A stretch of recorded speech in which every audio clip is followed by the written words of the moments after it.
So welcome everyone to a journey through the Seidler-Feller collection of Jewish art.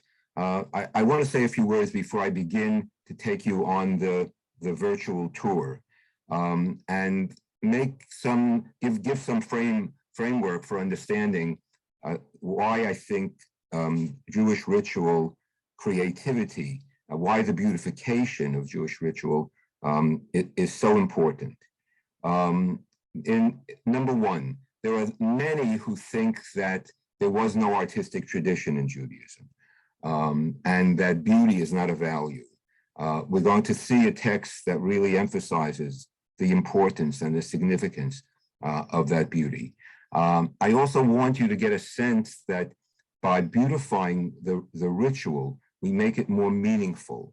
We connect to it personally. We have generational relationships to the objects that have been passed on to us from our parents and our grandparents, if they remain in the family. These are very significant memory points for us and for sustaining Jewish life. There's much that I can say, but I also want you to understand that Doreen and I are average collectors. By that I mean we haven't gone out to amass a major collection, but along the way we've been fortunate, and I'm going to tell you part of that story about how that happened and what opened our eyes to that possibility. And I'll also comment, as I have already said, about how it's enriched our own lives and enriched our Judaism and our identity in the process. So I'd like to begin by sharing a text with you and a little bit of study, and then we'll begin the tour. So I'm going to be sharing my screen, and here is the text. All right, the text is from the Talmud, Tractate Shabbat 133b, and it deals with Hiddur Mitzvah, the beautification of the performance of the commandment, the beautification of the performance of the ritual. And the Talmud asks, what is the source for the requirement of "this is my God and I will glorify him"? The English is a little bit awkward. The question actually is how do we know that mitzvah performance needs to be done in the most aesthetic way possible? That's really the question. As it was taught in a Braita, in an external Tanaitic, early rabbinic text, with regard to the verse, "This is my God and I will glorify God." Ze'eli va'anvehu is the verse. It's in the Song of the Sea. We're going to be celebrating Passover. At least this is being recorded before Passover. And this is a central experience, the splitting of the sea, and the song that's sung by Israel. One of the important lines in the poem is a proclamation. "This is my God, and I will glorify God." So the rabbis say as follows. The sages interpreted anvehu. The Hebrew word anvehu is a very difficult word homiletically, as linguistically related to noi, anvehu, the root noi, beauty, and interpreted the verse, beautify yourself before God in commandments, in the performance of mitzvot. Even if one fulfills the mitzvah by performing it simply doing the mitzvah, it is nonetheless proper to perform that ritual as beautifully as possible. Make before God a beautiful sukkah, a beautiful lulav, a beautiful shofar, beautiful ritual fringes, beautiful parchment for a Torah scroll, and write in it in God's name in beautiful ink with a beautiful quill by an expert scribe, and wrap the scroll in beautiful silk fabric. Now, one of the things that you sense here is, in terms of art is not something removed from us. Art is not something that's only a focus of the elite, of something that you look at in a museum. Art is intimate, close to us. It's at hand, it's at home. It's in the daily performance, the simple performance of the mitzvah, as the Talmud says. So the first interpretation of anvehu is beautify God, glorify God by beautifying the way in which you do these simple acts of commitment and devotion. The Talmud continues, and I want to say a word of interpretation, but I want to finish the Talmudic passage Abba Shaul says, ve'anvehu. He has a different interpretation, a different homiletic reading of the word, the difficult Hebrew word, he says, should be interpreted as if it were written in two words, ve'anvehu, and you can hear in the word itself, even if you don't know any Hebrew, ve'anvehu ani vehu, which means I and God, and he and God. So what it means, says Abba Shaul, be similar, as it were, to God.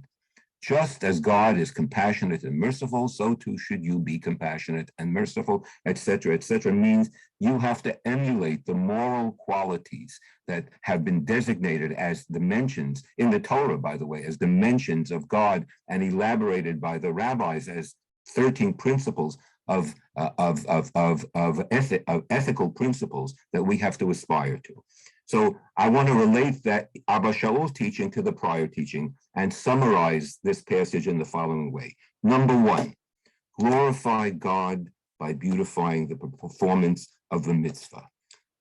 God is made manifest through beauty, the beauty of nature, the beauty that we create in choosing a beautiful ritual performance as a way of expressing our devotion. The beauty of the rituals that we enact is a glorification of God, number one, because we are focusing on the beauty of the world itself. We're utilizing the natural substances that are given to us to make the world even more beautiful, number one. Number two, we can say glorify God. A way of glorifying God is beautiful. It is beauty itself. Beauty itself is a mode of glorification.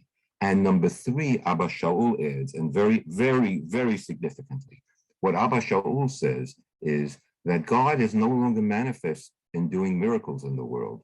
We have to be responsible for manifesting the divine, for representing God. We are God's agents in the world. We are God's partners. So if we beautify the mitzvah, we are creating just like God created. So I would add to Abba Shaul's teaching, just as God is the creator, so too must we be creator. Just as God created natural substances, we have to take those natural substances and utilize them in a way that enhance our performance of mitzvah and actually add to the natural beauty of the world in terms of what we create ourselves. So there's an element here of a real understanding of what the significance of nature is and what the significance of art is, and how the interaction of our sort of our civilized framing of nature and reshaping of nature in the way in which we create things in the world is not something just for ourselves. This is something that actually expresses our commitment to God's world and our understanding and our awareness that life itself is, and we've been given this privilege of witnessing the beauty and the grandeur of creation. And by performing these rituals in a beautiful way, we are expressing our sense of awareness and our consciousness that the world itself is a gift to us. Okay, now I will begin to take the journey, and I need to shift to my phone. We're going to use my phone and walk through our home, and I'll comment on a variety of different objects. Keep going. Okay, as I begin, I just want you to see the nature of the library. I know you saw piles behind me, but this is part of the privilege. I consider books to be also artistic productions, and I'll talk about that a little bit later. But it's the library and as a fountain of wisdom that affords me the possibility of actually continuing to immerse myself in Jewish sources and in the experience of learning. It's not merely an intellectual activity. There's something beyond that in terms of uncovering meaning in life. So we're going to begin to move, and I'll just give you a sense of the survey and the different rooms that we're going to be moving through. This is one of the rooms, so you have a sense of the art that's on the walls that eventually and on the table that we will have an opportunity to see. Here in the den, there are some old books, old Svarim, old Jewish books, many of them from the 16th century, early printed works, and some fabric items that we're going to comment on. And I actually want to begin in this room, in our living room, and comment on some of the objects and tell you the story of how we began and how we became collectors. So we became collectors through the generosity, actually, of our friend, the photographer Roman Vishniak, whom we met in the 70s. And when I used to bring him to Hillel every year, he would come every year and he would leave a photo. Now, you know that he took these photos in the 30s. These are, he had a premonition that the world, the European Jewish world, was at an end, and he was going to document it. And these are some of the photos that are part of the collection, and many of them are printed in a volume entitled A Vanished World. Now, Vishniak had the following impact on us in this way. He asked us to do some work for him. When we did so, he said, look, I want, and I had noted in visiting him in his home, the amulets that were in his collection. He had these silver amulets that he explained to us he traded for them as he was traveling through the European community. And I was struck by the idea that we Jews were using amulets, magic. This was something that was foreign to me in my Orthodox yeshiva background. So it intrigued me. So he said, well, you know what I would like to give you in return for the work that you did is an opportunity to acquire some of those amulets. And he sent us to a Judaica store in Manhattan that was called Menorah. It was a gallery on 47th Street. It moved a number of times, and unfortunately, it's closed at this point. It no longer exists. And we went into Menorah, and for the first time in my life, I saw handwritten amulets. And among them, if I can give you a sense of what I was talking about, we acquired a number, and that started us on our collection. And I'll give you an example. One of them is right here on the wall. It's a birth amulet. Or it was worn by a woman, Nuria Bat Chaviva, North African. The amulet itself dates from the early 20th century, and it's to protect a woman carrying child from the onslaught of the demoness Lilith, who appears here on the amulet. And the amulet itself is sort of an anthology of protective recitations. The three angels that ward off Lilith are here drawn, Senoi, Sensenoi, and Semengalef. And you have here a magic box with a prayer, Ana Bechoach, Gedula Gimincha, just the abbreviation. You have the prayer Yivarechacha, the priestly blessing, Shema Yisrael, that many of you, all of you, I think, would be familiar with, and various Psalms abbreviations. And you have these daggers, the daggers that are protective daggers from Lilith, who destroys, who kills young children. So the idea of wearing this amulet would ward off that evil. And in addition to to this amulet that would be worn around the neck, rolled up in a silver case, worn by women. In addition to that, there was a common Ashkenazic practice of hanging an amulet over the birth crib that depicted Adam and Eve. You can see that this is a rather early one from the late 18th century, and the amulet actually reads Mazel Tov, Siman Tov, and it says Adam in the central box where you have the images of Adam and Eve and the tree, right? It says Adam, and opposite that Vechava, and underneath Adam it says Chutz, and underneath the Chava Lilith. So it means Adam and Eve, out with you, Lilith. So again, there is this concern and worry and need to protect the child from the threat of Lilith. So that was early on in our collections and began us on our adventure. Along the way, we visited in 1980. We took a trip to Poland and Czechoslovakia to uncover the sources of our ancestors, to walk in their footsteps.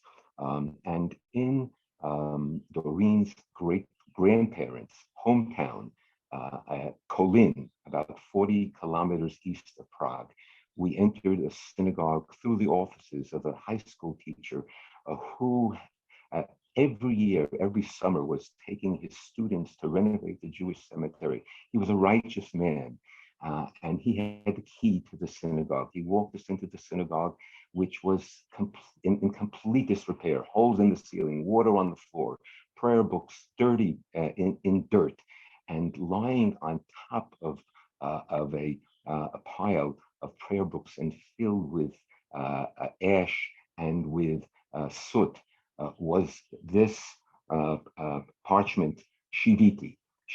A shiviti would hang in the synagogue in front of the prayer leader. The Hebrew word shiviti means before me, up against me, and the verse is Shiviti Adonai lenegdi tamid. I place God before me at all times. And often you will find that declaration at the in the front of a synagogue. Now, this particular Shiviti, excuse me for the glare, is a Kabbalistic Shiviti. Oftentimes they are. It contains the Psalm 67 with 49 words, 7 words on each one of the 7 branches of the Menorah, the name of God, interestingly spelled out, and so too in many Sephardic prayer books.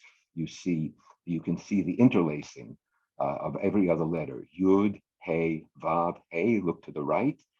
Maybe I should point to it. Yud, Hey, Vav, Hey, and then Aleph, Daled, Nun, Yud. So Yud, Hey, Vav, Hey, the 4-letter tetragrammaton, not recited. We pronounce it Adonai. And it's the same thing here. So there's an intermingling of the elements and the divine attributes to create a sense of harmony and balance. Now, this particular Shiviti also contains a coded formulation of the values of the divine 4-letter name, different potencies in terms of the letter value, 72, 63, 45, and 52. And then in the bottom left-hand corner is a prayer that many of you may be familiar with, recited by the cantor on the high holidays, and asking permission to lead the congregation, the Hineni Hani Mas.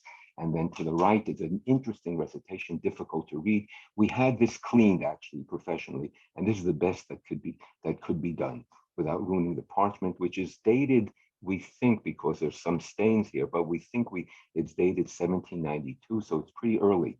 And here is a Lurianic intention that is recited before prayer in the morning.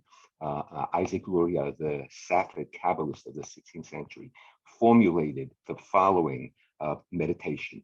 Hareini mikabel alai mitzvat aseh shel v'ahavta l'reacha kamocha. Extremely significant. You begin to approach God by proclaiming that you accept upon yourself the positive commandment to love God as yourself. Magnificent. And by joining with the community and expressing your love, that gets you the right to begin to pray and to express your devotion to the divine. It's only through your commitment to your fellow human being. I don't know whether everybody is aware of that. Now, there are a number of other objects here that I would like to focus on, and one of them is this wimple. This will allow us to spend some time dealing with some birth objects. We saw the amulets prior, but there are a couple of birth objects that are significant, and it so happens that they both stem from Alsace, from the French-German region, and they reflect customs of that particular region. And that's another dimension of ritual art. Ritual art is a distinctive mode representing different traditions from different Jewish communities. And we should be aware and celebrate the beauty of that diversity. That's also a beautiful aspect, the diversity of Jewish life. So the wimple was a custom when a male child was born. Excuse me, by the way, for this male super focus on male, but that is one of the problems that I think we've been overcoming in the last generation. in terms of equality, in gender equality in Judaism. But when a male child was born, then a white sheet would be torn and sewn to, or would be taken as a swaddling cloth. The child would be brought in the swaddling cloth for the circumcision. There's another object here in the room that relates to that.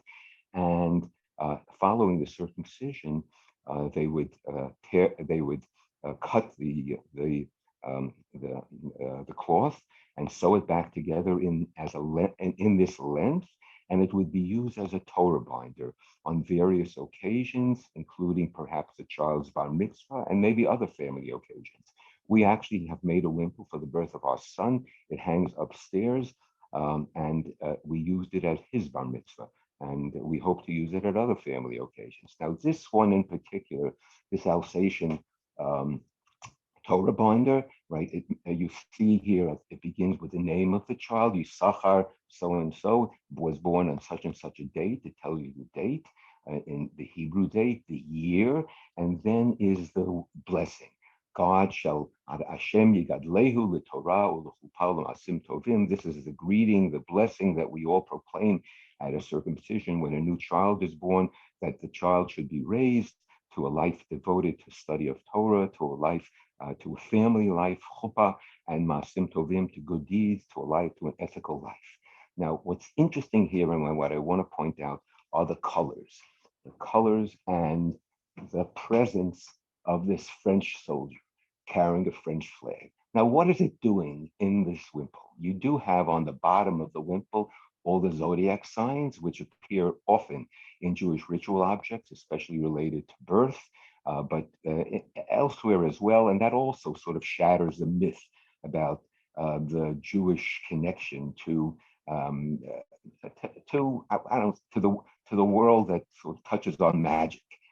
It is part of Judaism, and then of course you see the natural world represented here with a bird and the flowers. But to me, what's most interesting is this French soldier, and it turns out as follows: that the wimple, the child was born in 1869, and it struck me, what's 1869? 1869 is the year prior to the outbreak of the Franco-Prussian War. What the Alsatian Jews were proclaiming in the wimple that they created for this child was, we are committed to France, and we reject the idea of Germany being our sovereign. And indeed, the years between the victory of the Germans in that war and the end of the First World War were bitter years for the Alsatian Jews until they returned, until Alsace was returned to France. So this is, take a look at the amulet. There's many interesting things, not all of which I understand.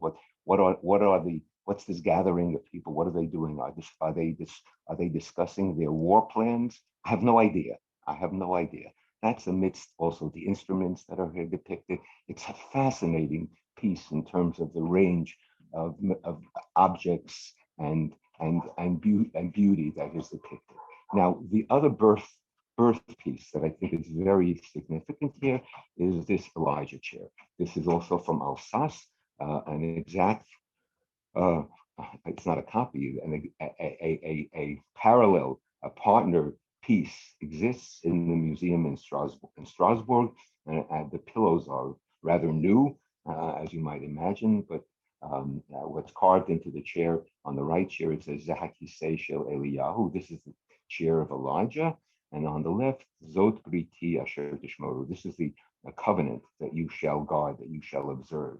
Now, Elijah was destined to appear at every Brit because Elijah criticized in anger the community of Israel, and God declares that in response to your criticism, your rejection of the people of Israel, I'm going to require you to attend every circumcision ceremony so that you can then attest to their commitment rather than accept your wholesome rejection. I, God, want to protect the image of Israel. And you, Elijah, you have to become a defender of the people rather than a critic and rejecter of the people.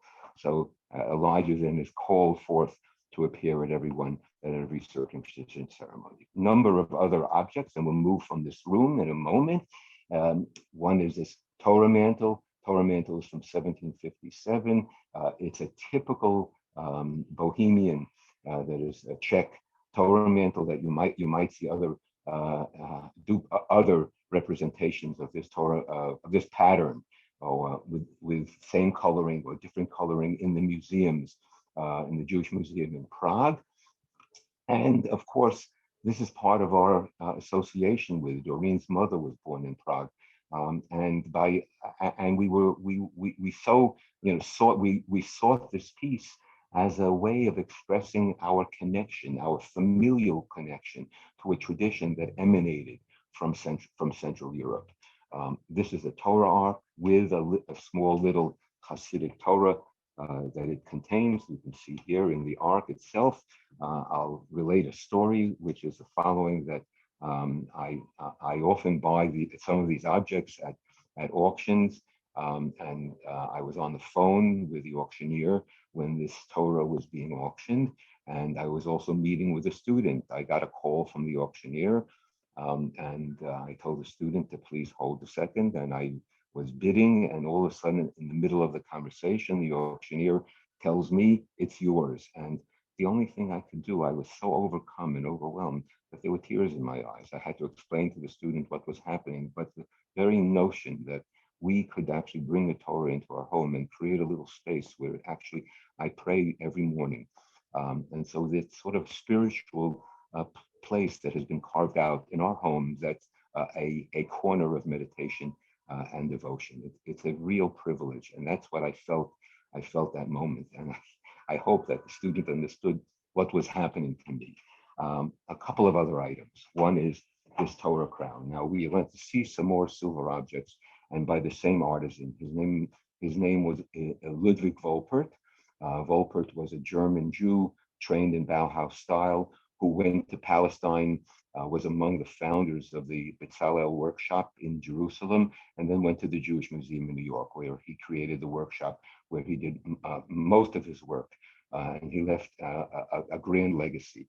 Now, this Torah crown is significant because of his representation of the 12 tribes in these sort of leaves that extend from the base of the crown. But what is so characteristic of Wolpert and so important are his letters, his lettering. Here you see Yisrael, Zot, right? And Zot HaTorah Hashem Moshe Lefnei Bnei Yisrael is proclaimed. Now, we had a professor at UCLA, Stephen Kaiser, who actually was the founding director of the Jewish Museum in New York. And he was one of my mentors. He actually opened my eyes to the importance of Jewish art. And what he told me was, the only Jewish contribution to art is the Hebrew letter. Basically, he meant, look out, if there's lettering, look out at the nature of the lettering and how artistic it is. That's a measure of the significance of the artistic work that to which it is connected. And Wolpert was a master, not only with the silver and with the shaping of the silver, but with his lettering, which you'll see other aspects, as well. This is just to give you a sense of the variety and how, what I said and before, how Jewish ritual connects us to the range, to the diversity of Jewish life. This is a Moroccan Hanukiah, Hanukkah lamp, in typical Moroccan style. As we move through the room, I'm sorry if the movement sort of shakes you up a bit, but one final object here, and this Hanukiah. This is a late 19th, early 20th century Hanukiah made by Lazarus Posen in Frankfurt. Posen, and here is something, another point. Posen was the most important silversmith in Frankfurt, and one of the important lines of his creative work was Judaica. And the Posen items, we have a couple more here in the house, are themselves very, really, they're treasured by collectors. And it's really a privilege that we have one of his sort of beautiful, you can see that the menorah is here shaped and like a tree. And that's exactly what the menorah is. It's a stylized tree. And you see the fruits on the base. I mean, it's just a one, and the acorn on the top and the central stem. It's just a wonderful representation. Moving on along, here we leave the room, and here we encounter the entry to the room, which is a carpet, a Bezalel carpet, made in Jerusalem in the 30s. The Hebrew lettering is difficult to read because the letters merge with one another, but the inscription on the bottom here is Eretz Hatzvi, the land of the heart, the land of the deer. And this carpet is made up of menorot in the corner, around the edges. Here you see the inscription B'Tzalel Yerushalayim, and I sort of feel that we brought a piece of Israel into our home, and we enter our room with this in our minds, Jerusalem in our minds and in our hearts. As we enter our house, I do want to show you a number of things. We have also an entry object. This is a work that was produced by David Moss, and I'll say a few words about him later on as well. It's a paper cut, and it reads, Pitchuli Share Tzedek Avavam Odeya. Open up for me the gates of righteousness. I will enter through them and glorify and express my gratitude to God. It's a verse from Psalms, and Moss has created a gate of entry in this paper cut, and a most expressive and effective gate of entry. On the wall here, as we progress, is another object that I think is fascinating and interesting. It's a Persian Teherani ketubah. Now here's an example of the overlapping of cultures that I want to emphasize. The other thing about art, it's not only the diversity of the Jewish experience, but it connects us also to other cultures. And the Muslims in the Muslim world, or I think maybe in Persia, produced marriage contracts in the form of booklets. This is a 6-page booklet. Here you only see 2 of the pages. Usually the first 2 pages are heavily colored and artistically designed. And the Jews adopted the mode of Persian marriage booklets to the ketubah itself. And this one is a 20th century ketubah from Tehran. On the opposite wall, I'll try to get a little bit closer, is a Teherani ketubah from 1847 of a totally different style. We do have a number. We have one from Isfahan as well. So, but I'll mention something about ketubot a little bit later on. I'm going to move now into. Let me stay in this room for a moment and show you some of the fabric items. This is an Italian tallit. I'm going to move a little closer to get you to make sure that you see the embroidery work. If you can see the detail and how magnificent this is an early 18th century tallit. Possibly we have a sense of provenance that it may have originated in the Montefiore family. Moses Montefiore was of Italian descent. The tallit itself was sold from London. So it possibly was taken from Italy to London. And there aren't that many of these talitot that I've seen. This is actually something that Doreen and I both treasure. It's so magnificent. It's such an expression of commitment and the work of the hands. Recently, there was an exhibit in the Italian Museum in Jerusalem devoted to the work of women that enhanced the synagogue. And the tallit is one of those examples. In addition to the tallit, we also have this groom's kaftan from the Republic of Georgia, not the state of Georgia, and it comes from the Pinchasov family. I also want to mention this is another example of the crossover and the overlapping of cultures, because non-Jewish Georgians would also wear kaftans like this at their celebrations. And here we have a typical Yemenite wedding covering, head covering, with some of the jewelry. Once again, this is particularly a Jewish Yemenite, but the jewelry itself could be Islamic, could come from a fellow citizen, and even the head covering itself might, different forms of the same head covering would be used and could be shared. I don't know, I doubt that the family shared, but nevertheless, they borrowed from one another in the determination and in the shaping of the ritual objects and of the modes of celebration.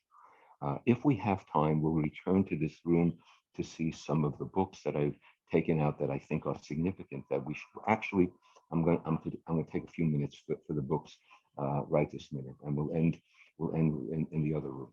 So number one, I talked about David Moss. David Moss might be known to many of you through the Haggadah that he produced. He, in the late 80s, he was commissioned to do a Haggadah manuscript. He had worked for 20 or 30 years in producing Hebrew illuminated ketubot, marriage contracts.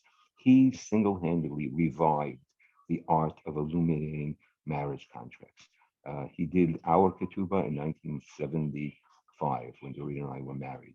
So we remained very close to him, and actually his design Judaica work dots or fills the space in Hillel, in our Hillel. There are many elements that he introduced into the design of the new Hillel building at UCLA. So the Haggadah itself is a masterpiece. It may be the most grand manuscript produced in the last 500 years for Jewish purposes. I'm going to show you a few pages.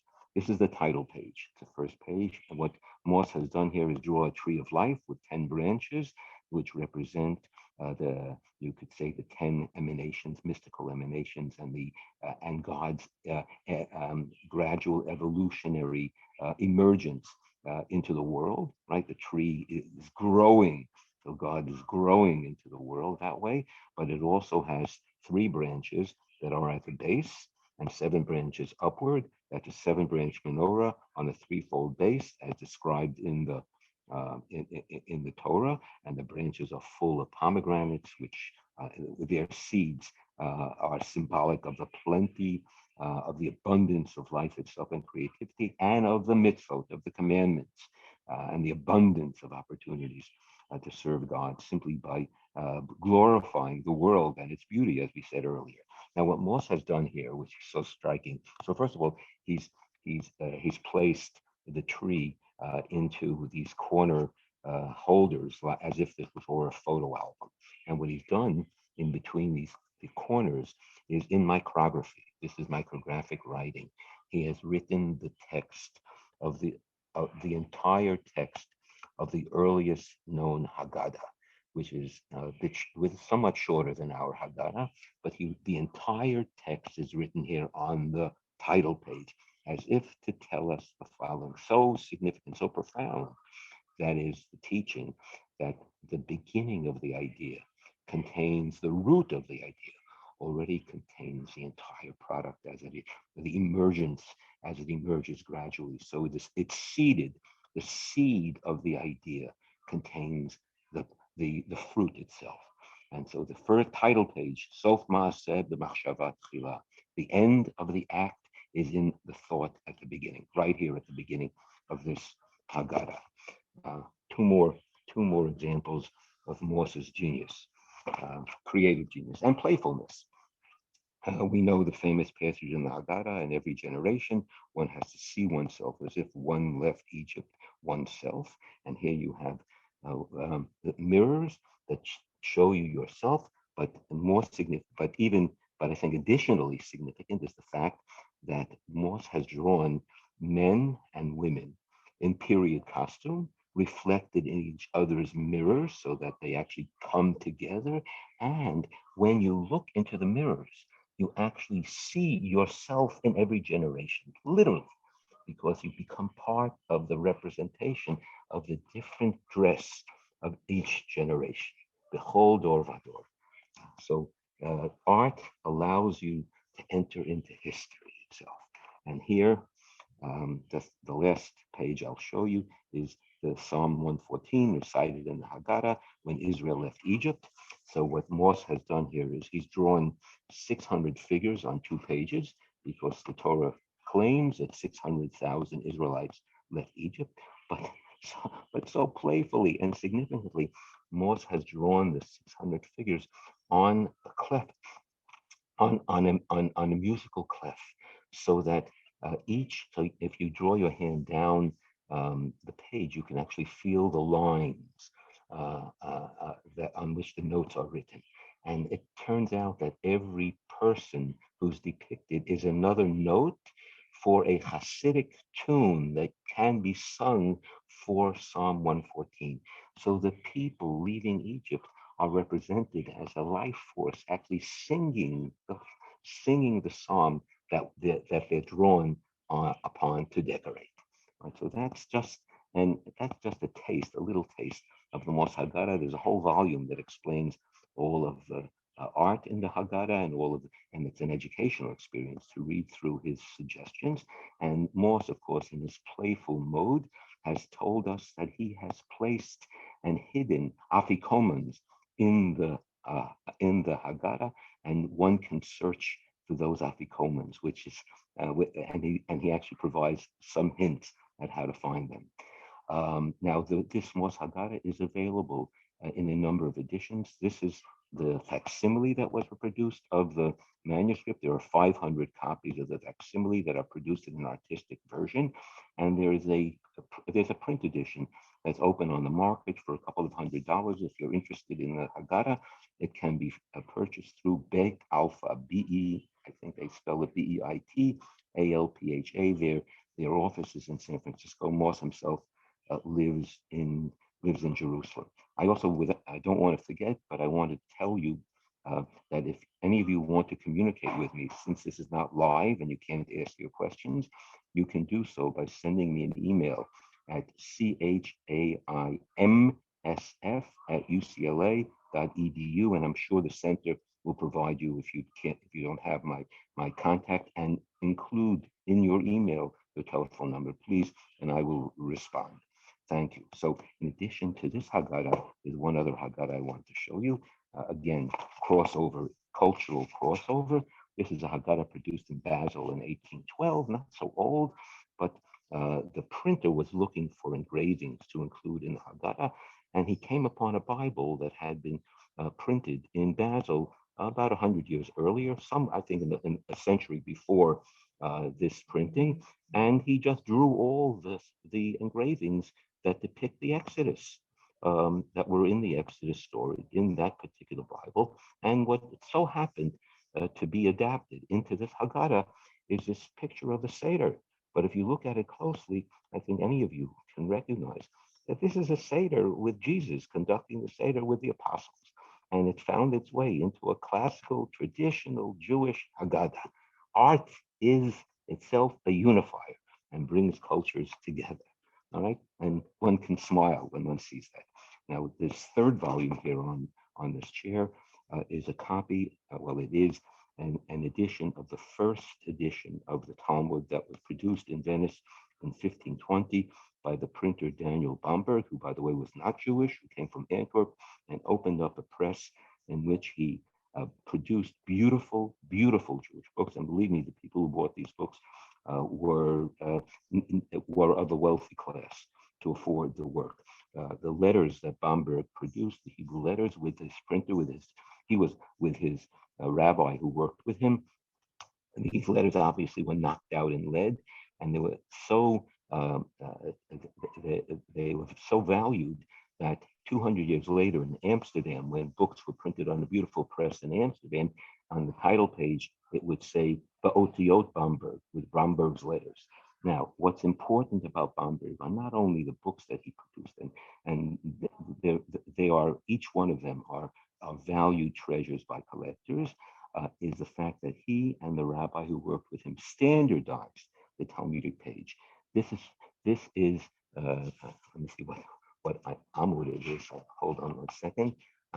So this is page 15 of this particular tractate, and tractate Nida. And if you pick up a Talmud today anywhere in the world, a full Talmud, and this tractate, page 15 will look exactly the same as Bamberg's page 15, because Bamberg, as I said, standardized the Talmud. So this was the first effort at printing the entire Talmud, and one of the early editions of the Bamberg Talmud, the earliest edition of the complete edition. There's only one volume. The complete edition was sold by Sotheby's about 5 years ago, maybe more, 6 years ago, for $9.3 million. So this, of course, this volume, I'll tell you the secret of my collecting so that you understand. The title page and the second page in this particular edition are all facsimiles. If this, when I bought this, which is years ago, if it would have been complete, it would have most probably cost 10 times as much. So that's one of the, and I value the work itself, and it may not be the best work that collectors are looking for. Still have a couple of minutes here. I want to show you two more things in terms of books. This is a volume of engravings of Jewish ritual observance. It was made, the volume itself was printed by Bernard Picard in the early 18th century. It represents here many of the ritual performances of Sephardic and Ashkenazic Jews. I can't show you all the engravings. There are about 16 Jewish engravings. The book itself is on the customs and religious observances of the peoples of the world. And in the first volume is a whole section on Jewish ritual, and there's a written text also by Leon de Modena. And this engraving represents the dedication of the synagogue, the synagogue in Amsterdam in 1675. And this is a very famous portrait of the representation. And the Picard's book was known as the book that changed Europe because it introduced Christian elite society to the range of ritual and religious ideas of the entire world. And it was responsible for introducing a degree of tolerance in the 18th century that spread. So here is the role of art in promoting a sort of social integration in society. It's fascinating to me and so important. And UCLA held a conference on this subject. Now, in terms of, we talked about tolerance, but as an expression of intolerance, I wanted to show you an example of censorship. So in Italy, there was a burning of the Talmud, and it's a complicated chapter. I can't give you the entire background, but the result of the censorship of the burning was a deal that was made by the printers with the church, because the church controlled the printing, that Hebrew books from now on would be censored. And the censorship took place because there were hired censors. Many of them were apostates, people who had converted to Christianity, who had a Jewish background. And the censor would come to your home and check out your library, and you had to pay him for the privilege of keeping the book. And if he found offensive passages, usually there were words that mentioned things like Edom. Edom was a symbol of Christianity, or Rome, or Esau. And sometimes they were ridiculous what they crossed out. And we know, of course, we have editions that were not censored, so we know what the initial writing is, and we have manuscripts. But this is an example of what you might have in a Hebrew book. And when the censor finished his work and was able to approve, he would sign the volume on the last page, and you would know you were okay. It was kosher. And this particular volume was printed in 1579. It's the first edition of Don Isaac Abravanel, Abravanel being the finance minister of Ferdinand and Isabella. It's the last, what happened to the photo here? Excuse me. Here we are. So here you have the title page. And you can all see that it was printed here. You see the Hebrew word Venetia, Bevenetia, right? And the three crowns are the printer's mark of Bragadin, was one of the great printers in Venice. Moving on, still have a few minutes, and I do want to show you some of the silver collection, but also some of the ketubot that are here in our collection. I see that our Haggadah candle has bent over because of the heat. So there's one artisan that we are very fond of. His name is Oded Davidson, and most of the silver that we have is contemporary. A general comment about antique Jewish silver is that there are lots of fakes on the market, and it's very difficult and it's extremely expensive. So we decided to buy works of contemporary artists that themselves that are beautiful. And they may not be that old, right? They'll be old for our children and grandchildren, hopefully. So this is a tzedakah box. Now the tzedakah box is made, is a depiction of the story of Jonah and the whale. Jonah here is thrown overboard. On the bottom of the box, if I can show you here, it's hard for me to show you this, but maybe you can see. Wait. I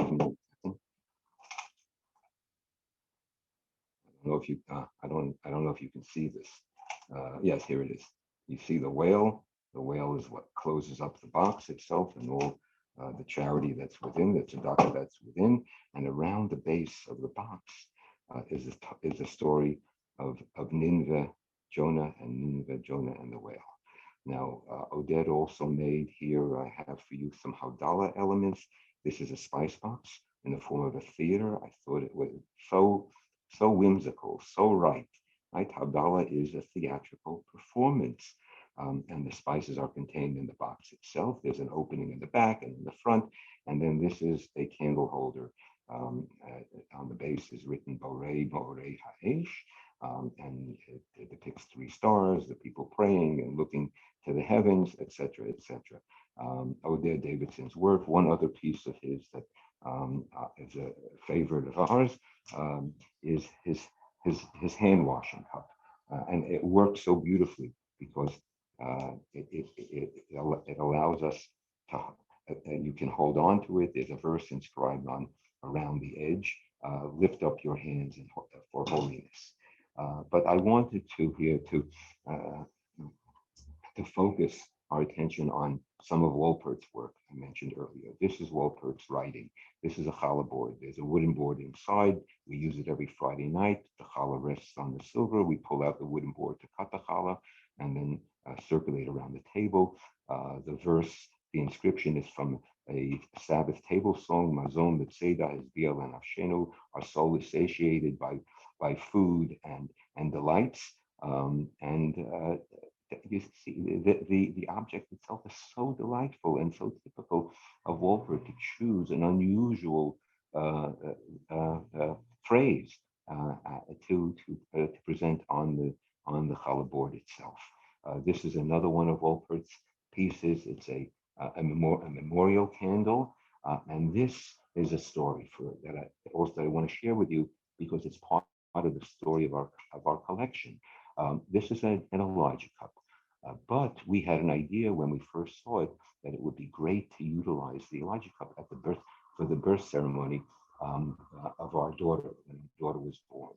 The problem was that we couldn't afford it, but we met Wolpert's daughter, and she was the one who was at that time in charge of his works, and we developed a relationship with her. And she agreed that we could pay this off every month. And she was not the only one. When we started collecting, that's how we began. We got to know the artist, made an arrangement. We were young, and we gradually were able to acquire. And Chava Wolpert was so kind. In other words, she gave us the object. She said, "I trust you." And we paid it out over a period of time. These are some candlesticks that were designed by an Italian who wasn't Jewish. Her name was Vignelli. I forget her first name, and we just admired them because of their gracefulness. They're unusually graceful in their representation. This is a Grager. Here you have Haman hanging on one side, and Mordechai being paraded around through the streets on the other side. This Graga was made by the owner of the Menorah gallery that I made earlier. He was a silversmith. His name was Ehrenthal. And this object here is a comb that would be used by the Chevra Kadisha to prepare the body for burial. Two more silver objects that I want to share with you. One is a Rosh Hashanah plate made by Sari Strulowitz, active artist in a studio in Chutzot HaYotzer, just below the walls of Jerusalem. The Artist's Walk, it's a municipal artist's walk. David Moss, by the way, also has a studio there. You can visit them both. And Sari is just a marvelously creative artist. And what she's given us here is a Rosh Hashanah plate with a bowl for honey and cutouts to place the apples and pass around the table. And this is her matzah plate, which we use on Passover. Excuse me, I'm sorry. Yeah, but it's so wonderful. You have a sense the tactile nature of these objects and how it really works is fascinating. A number of other things that you should see is this Seder plate that was made by Boaz Yemini, a story. I went to the Israel Museum years ago. There used to be very prominent artists would have their works for sale at the Israel Museum. No longer the case. And I saw this Seder plate, which I loved, and it was beyond our range. I came back a year later intent on finding it. I went to ask, and they said, no, we don't have them anymore. And then one of the women behind the desk said, wait a minute. And she stuck her hand into a drawer and she pulled out a box and she found one. And it was all tarnished. So she said, all right, she'll give it to me for a discount. But it was such a gift. And Yemini himself is part of a chain, a 3-generational chain of Yemenite artisans who worked on silver in Bezalel. Now, Peachy and Mark Leve in their collection have a number of Yemini objects. In fact, because of Peachy, I went ahead to meet Boaz Yemini, who designed this particular Seder plate. I hope you can sense how beautiful it is with its sort of springy leafage around it and the Rashi script that he utilized for naming all the elements of the Seder plate.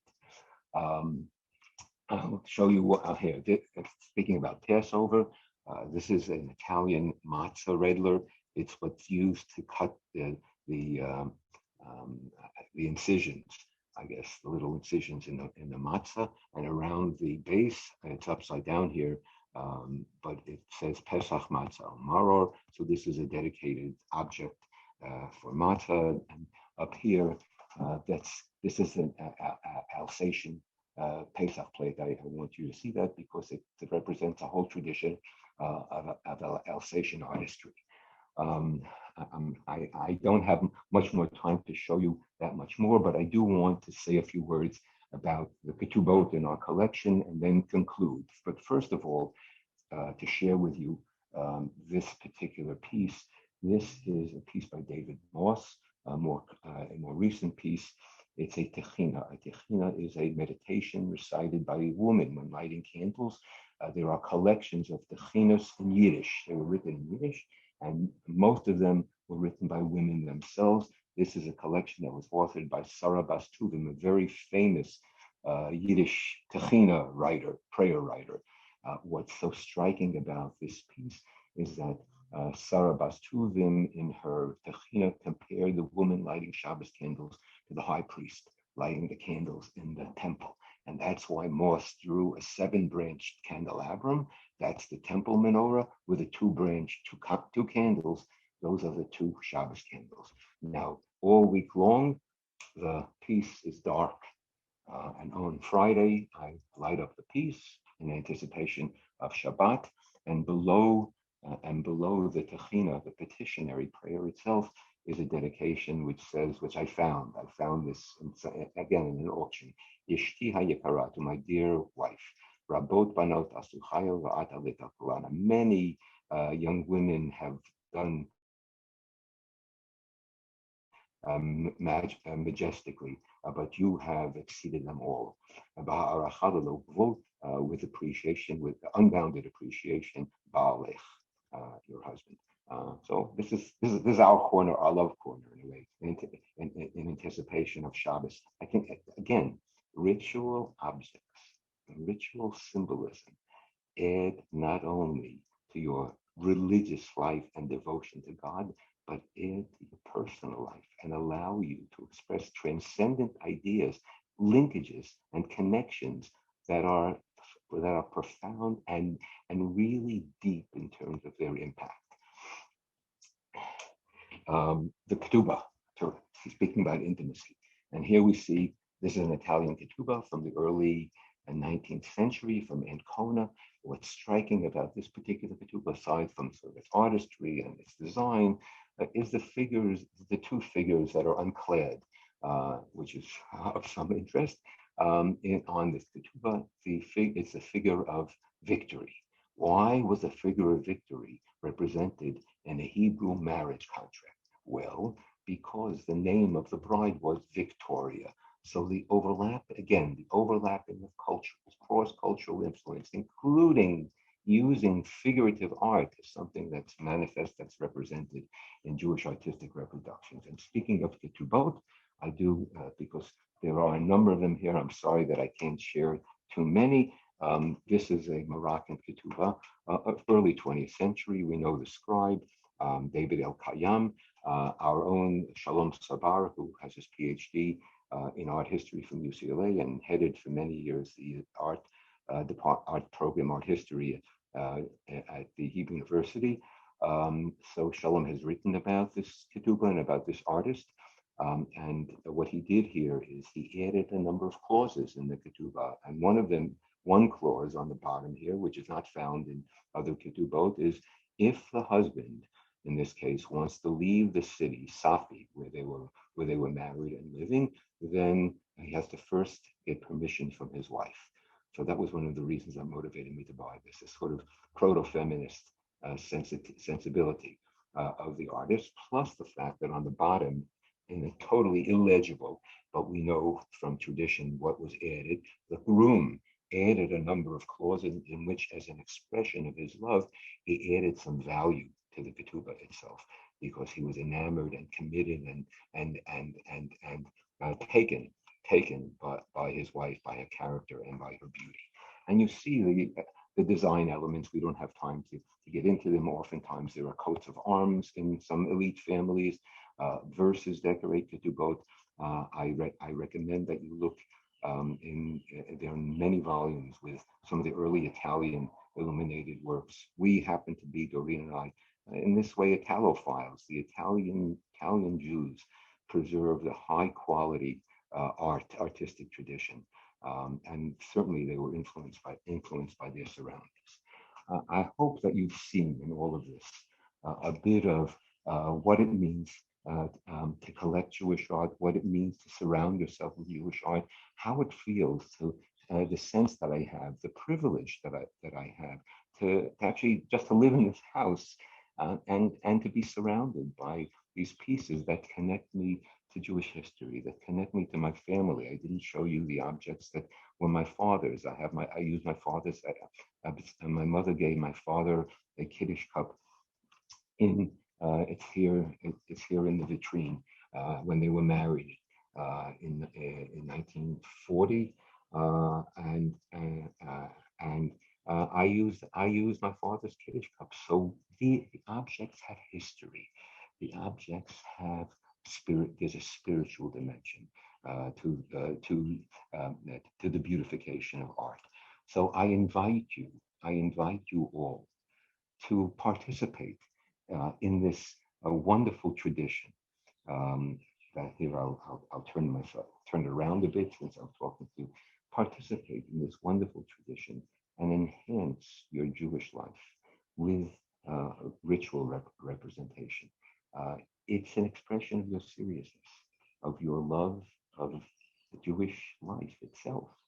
And it's a way of transmitting your own sense of devotion and passing it on, if from yourself to the next generation, because these objects have a life as they continue to be used and displayed. Thank you very much. Be well and take care of yourselves. Shalom. And don't forget that if you need to contact me, I'm available at chaimsf chaimsf@ucla.edu. Include your phone number so that I can reach you. Thank you.